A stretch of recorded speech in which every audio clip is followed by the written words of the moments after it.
Hello दोस्तों, जय श्री कृष्ण। जो અમે ક્યાં આવી ગયા છે ઈ જો કેવો કેવો બધું બોલી રહ્યું છે અહીંયા।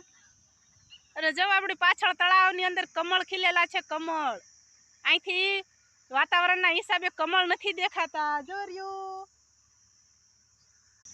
જો ઈ બધાય જે રહ્યા ને ઈ કમળ ખીલેલા છે અને મોબાઈલમાં તો કવર નથી થતા પણ રિયલમાં તો એટલો બધો જોરદાર નજારો છે ને અહીંનો। અને આ જો આ કમળના બી છે, આપણે એને લઈને જોવી હો હું છે એમ। આમ જો અમે નાના હતા ને ત્યારે કમળ કાકડી આમ પ્લાસ્ટર આરે ઘસી અને એકબીજાને આમ ગરમ કરીને વાળતા હતા।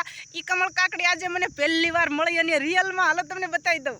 કમળ કાકડી છે, કમળ કાકડી આ પાણીમાં તરતું હતું ને આમાં એમાંથી મેં કાઢ્યું અને આમ જોયું ને તો આ કમળ કાકડી છે। જો આ અમે બાળતા હતા, આમાં ઘસી ઘસીને બાળતા હતા। કમળ કાકડી મળી જિંદગીમાં પહેલી વાર, મજા આવી ગઈ જોઈને। ક્યારેક તમે તુરખા રોડે નીકળો